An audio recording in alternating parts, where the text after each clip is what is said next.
Hi hello friends, welcome back to our channel. ഇനി വരാൻ പോകുന്ന ഒരു അപ്കമിങ് എപ്പിസോഡിൻ്റെ റിവ്യൂയിലേക്ക് എല്ലാ കൂട്ടുകാർക്കും സ്വാഗതം. അങ്ങനെ നമ്മുടെ നയനയാണെങ്കിൽ ഓഫീസിലേക്ക് പോകുകയാണ് കേട്ടോ.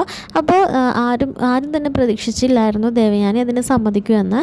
പക്ഷേ ജാനകിയുടെ ആ ഒരു പ്രകടനം കൊണ്ടിട്ടാണ് ദേവയാനി നമ്മുടെ നയനനെ ഓഫീസിലേക്ക് വിടുന്നത്. കാരണം ജാനകി പറഞ്ഞിട്ടുണ്ടായിരുന്നു, നീ എവിടേക്കും പോകുന്നില്ല, ഇവിടുത്തെ ജോലികളൊക്കെ ആര് ചെയ്യും, ഇവിടെ നിന്നാൽ മതി, ഓഫീസിൽ പോയിട്ട് നീ എന്ത് ചെയ്യാൻ പോവാം, മലമറിക്കാൻ പോകണോ എന്നൊക്കെ ഇങ്ങനെ ചിന്തിച്ച് ആക്ഷേപിക്കുന്നുണ്ട് കേട്ടോ.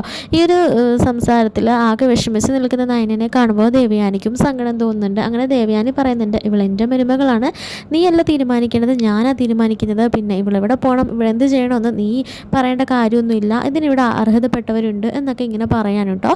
എന്നിട്ട് പറയുന്നുണ്ട്, നയന നീ നാളെ മുതൽ ഓഫീസിലേക്ക് പോയിക്കോ എന്നിങ്ങനെ അനുവാദവും കൊടുക്കുകയാണ് കേട്ടോ. ശേഷമാണെങ്കിൽ നമ്മുടെ അനാമിക ഇങ്ങനെ ചിന്തിക്കുകയാണ്, അതായത് വീട്ടിൽ നിന്ന് തന്നെ അവളെ തുരത്തി ഓടിക്കണമെന്ന് ആഗ്രഹിച്ചാണ്, പക്ഷേ ഇപ്പോൾ അവൾ ഓഫീസിൽ നിന്ന് സ്ഥാനം പിടിച്ചല്ലോ, എങ്ങനെയെങ്കിലും ഇതെല്ലാം തകർക്കണം എന്നൊക്കെ ഇങ്ങനെ പ്ലാൻ ചെയ്തുകൊണ്ടിരിക്കുകയായിരിക്കും കേട്ടോ. ഈ ഒരു അവസരത്തിൽ നമ്മുടെ ജാനകി ആണെങ്കിൽ അടുക്കളയിൽ ഇങ്ങനെ പാചകം ചെയ്യാനൊക്കെ വേറെ ആരും തന്നെ ഇല്ല. കാരണം നയന പോയി കഴിയുമ്പോഴത്തേനും ആകെപ്പാട് ബുദ്ധിമുട്ടാണ് കേട്ടോ എല്ലാവരും. നയന എവിടെ ഉള്ളപ്പോൾ ആരും തന്നെ ഒന്നിനും ഹെൽപ്പ് ചെയ്യാനോ ഒക്കെ ഒന്നും ചെല്ലതുപോലും ഇല്ലായിരുന്നു. അതുകൊണ്ട് തന്നെ നയന എല്ലാം നോക്കിയും കണ്ടും ചെയ്യുമ്പോൾ ആരും അതിൻ്റെ ഒരു കുറവുകൾ പോലും ഒന്നും അറിഞ്ഞിട്ട് കൂടി ഉണ്ടായിരുന്നില്ല കേട്ടോ. ഇപ്പോൾ നയനയുടെ അസാന്നിധ്യത്തിൽ ഒരുപാട് ജോലികളൊക്കെ ഉള്ളപ്പോൾ നമ്മുടെ ജാനകിക്കും അതുപോലെ തന്നെ അനാമികയ്ക്കും ആകെ ദേഷ്യം തന്നെ വരികയാണ്. എന്നിട്ട് അനാമികയോട് ജോലികളൊക്കെ ചെയ്യണമെന്ന് മുത്തശ്ശിയും എല്ലാവരും പറയാൻ കേട്ടോ. അവൾ തങ്കമാണ്, അവളെ കൊണ്ട് എങ്ങനെയാണ് ജോലി ചെയ്യിപ്പിക്കുന്നത്, അവൾ ഒറ്റയ്ക്ക് ഇത്രയും ജോലികൾ എങ്ങനെ ചെയ്യും എന്നൊക്കെ ഇങ്ങനെ വാദിക്കാൻ കേട്ടോ നമ്മുടെ ജാനകി. ഈ സമയത്ത് ദേവയാനി ചോദിക്കുന്നുണ്ട്, ഇത്രയും നാളും നയനയല്ലേ ഈ വീട്ടിലെ ജോലികളെല്ലാം ഒറ്റയ്ക്ക് ചെയ്തുകൊണ്ടിരുന്നത്, അപ്പോൾ ഇതൊന്നും കണ്ടില്ലല്ലോ, പിന്നെ ഇപ്പം എന്താ ഇത്ര വലിയ പ്രത്യേകത, നയനയ്ക്ക് ചെയ്യാമെങ്കിൽ ഇവക്കും ചെയ്യാവുന്നതല്ലേ ഉള്ളൂ എന്നിങ്ങനെ പറയുകയാണേ. ഇതേ സമയത്ത് ജാനകി പറയുന്നുണ്ട്, നയനനെ പോലെയാണോ ഇവള്, നയനനെ വെച്ച് ഇവളെ എന്തിനാ കമ്പയർ ചെയ്യുന്നത്, ഇവള് വലിയ വീട്ടിലെ കുട്ടിയാ, അതുപോലെയാണോ അവള് എന്നിങ്ങനെ പറയാൻ കേട്ടോ. ഇത് കേൾക്കുമ്പോൾ നമ്മുടെ മുത്തശ്ശിക്ക് ദേഷ്യം വരുന്നുണ്ട്. എന്ത് വർത്താനാണ് ജാനകി പറഞ്ഞത്, അതെന്താ കുറച്ച് സമ്പത്ത് കുറഞ്ഞ വീട്ടിൽ നിന്ന് വന്നതുകൊണ്ടാണോ അടുക്കള ഭരണം അവളെയാണോ ഏൽപ്പിക്കേണ്ടത്, ഈ വീട്ടിലെ എല്ലാവരെയും ഞങ്ങൾ ഒരുപോലെ കാണുന്നുള്ളൂ, ഞങ്ങളുടെ മരുമക്കളും കൊച്ചുമക്കളും അവരുടെ ഭാര്യമാരും എല്ലാവരും ഞങ്ങൾക്ക് ഒരേപോലെയുള്ളൂ, അല്ലാതെ സ്വർണം കൂടുതൽ കൊണ്ടുവന്നവർക്ക് ഇച്ചിരി മുൻതൂക്കം കൂടുതലും കുറവ് കൊണ്ടുവന്നവർക്ക് മുൻതൂക്കം കുറവ് അങ്ങനെയൊന്നുമില്ല, എല്ലാവർക്കും ഞങ്ങൾ ഒരേ സ്നേഹം തന്നെയാണ് കൊടുക്കുന്നതും എന്നൊക്കെ ഇങ്ങനെ പറയാൻ കേട്ടോ. ഇനി മുതൽ അമ്മായിമ്മയും മരുമകളും കൂടെ അങ്ങ് ജോലി ചെയ്തു എന്നൊക്കെ ഇങ്ങനെ പറയാൻ കേട്ടോ. കാരണം മുത്തശ്ശിക്ക് നല്ല ദേഷ്യം വന്നു ജാനകിയുടെ ചില വർത്തമാനങ്ങളൊക്കെ കേൾക്കുമ്പോൾ. അങ്ങനെ നമ്മുടെ അനാമികയാണെങ്കിൽ അടുക്കളയിൽ തകൃതിയായിട്ട് പണികൾ ചെയ്തുകൊണ്ടിരിക്കാനായിട്ട് ഒരുപാട് ജോലികളുള്ളത് കൊണ്ട് തന്നെ അനാമികയ്ക്ക് നല്ല ദേഷ്യം വന്നിട്ടിരിക്കുകയാണ്. അങ്ങനെ ജാനകിയും വിളിക്കുന്നുണ്ട്, പിന്നെ ജാനകിയും കൂടെ ഹെൽപ്പൊക്കെ ചെയ്യുന്നുണ്ട് കേട്ടോ. ഇതേ അവസരത്തിൽ നമ്മുടെ ജാനകിയാണെങ്കിൽ ദേവയാനിനെ ശരിക്കും അങ്ങ് വെറുക്കുകയാണ്. രണ്ടുപേരും തമ്മിൽ നല്ല പോട്ടിയായിരിക്കും കേട്ടോ, അതായത് നല്ല അടിയും പിടിയൊക്കെ ആയിരിക്കും. ഇതേ സമയത്ത് ദേവയാനിയോട്, ഇനി ഞാൻ കാശ് ചോദിക്കില്ല, എനിക്ക് എന്തെങ്കിലും ആവശ്യമുണ്ടെങ്കിൽ നിങ്ങൾ തന്നാൽ മതി, നിങ്ങൾ എനിക്ക് ഒന്നെങ്കിൽ അവരുടെ കയ്യിൽ നിന്ന് പണം മേടിച്ച് തരണം, അല്ലെങ്കിൽ നിങ്ങൾ എനിക്ക് ചിലവിനായിട്ട് നിങ്ങൾ എനിക്ക് കുറച്ച് ക്യാഷ് തരണം, ഞാൻ എന്തായാലും ഇനി ചേച്ചിയോട് ക്യാഷ് ചോദിക്കില്ല എന്നൊക്കെ ഇങ്ങനെ പറയാനോ കേട്ടോ.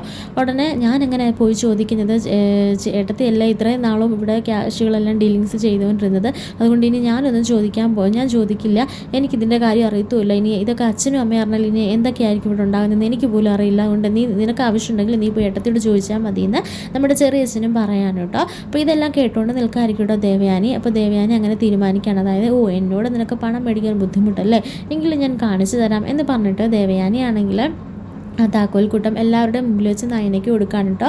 എന്നിട്ട് പറയുന്നുണ്ട്, ഇത് ഒരുപാട് വൈകിയെന്ന് എനിക്കറിയാം, പക്ഷേ എങ്കിലും ഇപ്പോഴാണ് കറക്റ്റ് സമയമെന്ന് ഞാൻ വിശ്വസിക്കുന്നു, ഈ വീട്ടിൽ ഞാൻ മൂത്ത മരുമകളായിട്ട് കയറി വന്നപ്പോൾ എൻ്റെ കയ്യിൽ ഭദ്രമായിട്ട് ഏൽപ്പിച്ചതാണ് അമ്മ ഈ ഒരു താക്കോൽക്കൂട്ടം, അത് ഭംഗിയായിട്ട് തന്നെ ഇത്രയും കാലം നിർവഹിച്ചു എന്നാണ് എൻ്റെ ഒരു വിശ്വാസം, ഇനി ഈ കുടുംബത്തിലേക്ക് അടുത്തതായി കയറി വന്ന മൂത്ത മരുമകൾ നയനയാണ്, അതുകൊണ്ട് തന്നെ ഈ ഒരു അധികാരം ഇതിൻ്റെ അവകാശം ഇനി ഇതെല്ലാം നോക്കി നടത്തേണ്ടത് നയനയാണ്, അതുകൊണ്ട് നയനയ്ക്ക് ഞാൻ ഈ താക്കോൽക്കൂട്ടങ്ങൾ കൈമാറുന്നു എന്നിങ്ങനെ പറയാൻ കേട്ടോ. ഇതൊക്കെ കേൾക്കുമ്പോൾ ആർക്കും തന്നെ ഇഷ്ടം ഉണ്ടാവില്ല കേട്ടോ. നമ്മുടെ അനാമികയ്ക്ക് ഒട്ടും തന്നെ ഇഷ്ടം ഉണ്ടാവില്ല. അനാമിക എങ്ങനെയില്ല താക്കോലൊക്കെ ഒന്ന് അടിച്ചു മാറ്റണം എന്നൊക്കെ വിചാരിച്ചിരിക്കുകയായിരുന്നു. അപ്പോഴായിരുന്നു നയനയ്ക്ക് ഇത്രയും ഒരു ഇതൊക്കെ കൊടുക്കുന്നത്. അങ്ങനെ അവരുടെ മുഖങ്ങൾ മാത്രം ഇങ്ങനെ കടന്നൽ കുത്തി പോലെ ഇരിക്കുകയാണ്. എന്നാൽ മുത്തശ്ശിക്ക് ഒരുപാട് സന്തോഷമാകാണ് കേട്ടോ. ഇപ്പോഴാണ് മോളെ നീ ഞങ്ങളുടെ പഴയ ദേവയാനി ആയത്, എന്തായാലും നിനക്ക് തോന്നിയല്ലോ, അത് മാത്രം മതി ഞങ്ങൾക്ക് എന്നൊക്കെ, നിൻ്റെ തീരുമാനം എന്തായാലും ശരിയാണ്, നയനമോൾ ഇനി അത് ഭംഗിയായിട്ട് നീ നിർവഹിച്ചതുപോലെ തന്നെ കൊണ്ടുപോകും, ഒരുപക്ഷെ നിന്നേക്കാൾ മുകളിലായിരിക്കും എന്നൊക്കെ ഇങ്ങനെ പറയാൻ കേട്ടോ. അങ്ങനെ പിന്നീട് നയനയാണെങ്കിൽ താക്കോൽക്കൂട്ടങ്ങളൊക്കെ ഇങ്ങനെ പിടിച്ച് ഓരോ കാര്യങ്ങളൊക്കെ ഇങ്ങനെ പ്ലാൻ ചെയ്യുകയൊക്കെ ചെയ്യുന്നുണ്ട്. അപ്പോൾ 5 ലക്ഷം രൂപയാണ് ആദ്യം തന്നെ കൊടുത്തിട്ടുള്ളത്. അതായത് വീട്ടിലെ ചിലവുകൾക്കോ അല്ലെങ്കിൽ മറ്റുള്ളവരുടെ എന്തെങ്കിലും ആവശ്യങ്ങൾക്കോ ഒക്കെ വേണ്ടിയിട്ട് ചിലവാക്കാനായിട്ട് 5 ലക്ഷം രൂപ കൊടുത്തിട്ടുണ്ടായിരിക്കും കേട്ടോ. അങ്ങനെ ഇതേ സമയത്ത് ആദിക്ക് പെട്ടെന്ന് തന്നെ ഒരു ഫോൺ കോൾ വരികയാണ് കേട്ടോ. ശ്വേതയുടെ അടുക്കൽ നിന്നായിരിക്കും. ഇതാ ഞാൻ എത്തി ശ്വേത എന്ന് പറഞ്ഞിട്ട് പോവുകയാണ്. ഇത് കേൾക്കുമ്പോൾ ഇതെവിടെ പോവുകയാണ്, എന്തോ ഒരു ദുരുദ്ദേശം ഉണ്ടല്ലോ, എന്തായാലും ഒന്ന് ഫോളോ ചെയ്യേണ്ടിയിരിക്കുന്നതെന്ന് പറഞ്ഞിട്ട് നയനയാണെങ്കിൽ നമ്മുടെ ആദ്യം ഫോളോ ചെയ്ത് പോവുകയാണ്. ഇതേ സമയത്ത് നയനയുടെ കയ്യിലിരുന്ന് താക്കോല് പെട്ടെന്ന് നയനയുടെ കയ്യിൽ നിന്ന് പോവുകയാണ്. പക്ഷേ നയന അത് ചിന്തിക്കുന്നില്ല കേട്ടോ. വീട്ടിൽ തന്നെ അത് വീണ് കിടക്കുകയാണ്. ഇത് കണ്ടുകൊണ്ടിരിക്കുകയായിരിക്കും കേട്ടോ നമ്മുടെ ജലജ. അങ്ങനെ ജലജ അപ്പം തന്നെ അത് പൊക്കുന്നുണ്ട്. എന്നിട്ട് നേരെ ചെന്ന് നമ്മുടെ അനാമികയുടെ കയ്യിലേക്ക് കൊടുക്കുകയാണ് കേട്ടോ. ആഹാ, എന്താ അപ്പച്ചി, എന്തായാലും വാപ്പച്ചി ഇത്ര പെട്ടെന്ന് ഈ താക്കോൽക്കൂട്ടം അടിച്ചു മാറ്റുമെന്ന് ഞാൻ പ്രതീക്ഷിച്ചില്ല. ഇതെന്തായാലും അവളുടെ കയ്യിലിരിക്കേണ്ടതല്ല, എൻ്റെ കയ്യിലിരിക്കേണ്ടതാണ് എന്നൊക്കെ ഇങ്ങനെ പറയാണ് കേട്ടോ. അങ്ങനെ ഇനിയാണ് നമ്മൾ കളിക്കേണ്ടത് എന്ന് പറഞ്ഞിട്ട് അതിനകത്ത് 5 ലക്ഷം രൂപയില്ലേ, അതിൽ 2 ലക്ഷം നമ്മൾ പൊക്കുന്നു. എന്നിട്ടത് നയനയുടെ മേലിൽ പഴി ചാർത്താം. അവൾ തിരികെ വരുമ്പോൾ താക്കോലും ഇല്ല, പണവും ഇല്ല. അങ്ങനെ ജലജയാണെങ്കിൽ 2 ലക്ഷം രൂപ തന്ത്രപൂർവ്വം എടുക്കുകയാണ് കേട്ടോ. ഇതേ സമയത്ത് ശ്വേതയുടെ ഡിവോഴ്സ് നടന്നിട്ടുണ്ടായിരിക്കും. അപ്പോൾ അതിൻ്റെ കാര്യങ്ങൾ പറയാനായിരിക്കും കേട്ടോ നമ്മുടെ ആദ്യം വിളിച്ചിരുന്നത്. അപ്പോൾ നമ്മുടെ നായനെ തന്നെ ഫോളോ ചെയ്യുന്നതും താൻ അവൾ സംസാരിക്കുന്നത് ഇങ്ങനെ ഒളിഞ്ഞു നിന്ന് കാണുകയൊക്കെ ചെയ്യാമെന്ന് മനസ്സിലാക്കുന്ന ആദ്യമാണെങ്കിൽ പെട്ടെന്ന് ശ്വേതയുടെ വിഷയം മാറ്റണം. അതായത് പറയുന്നുണ്ട്, എനിക്കും കൂടെ ഒരു ഡിവോഴ്സ് കിട്ടുകയാണെങ്കിൽ നമുക്ക് കണ്ടുകൂടങ്ങും ഈ നമ്മുടെ ലൈഫ് മുൻപോട്ട് കൊണ്ടുപോകാമായിരുന്നു. അവളും പൊക്കോട്ടെ, അവളും പോയി അവൾക്ക് ഇഷ്ടമുള്ള പോലെയൊക്കെ ജീവിക്കട്ടെ, എനിക്ക് എന്തായാലും ഇത് മടുത്തു, അതുകൊണ്ട് ഇനി നമുക്ക് ഒരുമിക്കാമായിരുന്നു, എനിക്കും ഡിവോഴ്സ് കിട്ടുകയാണെങ്കിൽ ഇനി അതാണ് അടുത്ത സ്റ്റെപ്പ് എന്നൊക്കെ ഇങ്ങനെ പറയാനുണ്ട്. ഇത് കേൾക്കുന്ന നയന ആകെ തകർന്നു പോകുകയാണ് കേട്ടോ. അങ്ങനെ നയന ദേഷ്യത്തിൽ അങ്ങനെ തിരികെ വീട്ടിലേക്ക് വരികയാണ് കേട്ടോ. ഈ സമയത്ത് ശ്വേതയ്ക്ക് മനസ്സിലാകുന്നുണ്ട്. അപ്പോൾ ശ്വേത ചോദിക്കുന്നത്, എന്തിനാണ് ഇങ്ങനെ ആവശ്യമില്ലാതെ അവൾ ആ പാവത്തിനെ ഇങ്ങനെ വിഷമിപ്പിക്കുന്നത്, അതിൻ്റെ മനസ്സിങ്ങനെ വേദനിപ്പിക്കുന്നത്, നിങ്ങൾക്കിടയിൽ എന്താ ശരിക്കും പ്രശ്നമുള്ളത് എന്നൊക്കെ ഇങ്ങനെ പറയുമ്പോൾ, ഒരിക്കലും ഞങ്ങൾ തമ്മിൽ യോജിക്കില്ലാടോ ചേരില്ലാടോ, പലവട്ടം അതെനിക്ക് മനസ്സിലായതാണ്, എത്ര സ്നേഹത്തോടെ അടുത്താലും പക്ഷേ മനസ്സിൻ്റെ ഉള്ളിൽ എനിക്ക് അവളോട് അടുക്കാൻ കഴിയുന്നില്ല. അങ്ങനെയായിരുന്നു ഞങ്ങളുടെ വിവാഹമൊക്കെ. ആ ഒരു കരടും ആ ഒരു കനൽ എൻ്റെ മനസ്സിൽ കിടക്കുന്നിടത്തോളം കാലം എനിക്ക് ആത്മാർത്ഥമായിട്ട് അവളുടെ അടുക്കൽ സ്നേഹിക്കാനൊന്നും കഴിയുന്നില്ല.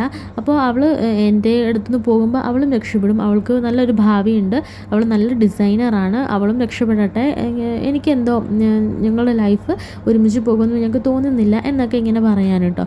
ഇതേ സമയത്ത് നമ്മുടെ ചെറിയമ്മയാണെങ്കിൽ അങ്ങനെ വീട്ടിൽ അതായത് ഈ നയനയുടെ ജോലി എങ്ങനെയെങ്കിലും മുടക്കിപ്പിക്കണം എന്നുള്ളൊരാഗ്രഹത്തിൽ നിൽക്കുകയായിരിക്കും. അങ്ങനെ ചെറിയമ്മ പറയുന്നുണ്ട്, അല്ല ഇത്രയും നാളും എൻ്റെ മകനാട്ടെ അല്ലെങ്കിൽ അഭിയാകട്ടെ, ഇവർക്ക് രണ്ടുപേരെ കുറിച്ചും നിങ്ങൾക്ക് ആർക്കും യാതൊരുവിധ ചിന്തയില്ലല്ലോ.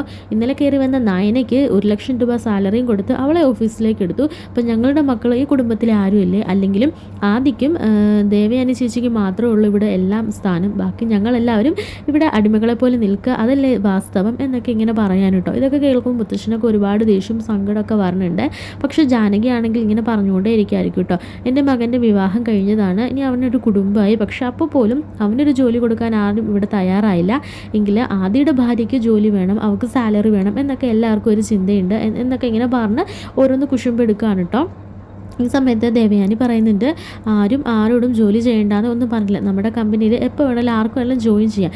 നയനയുടെ കഴിവ് കണ്ടിട്ടാണ് നയനനെ കമ്പനിയിലേക്ക് എടുത്തത്.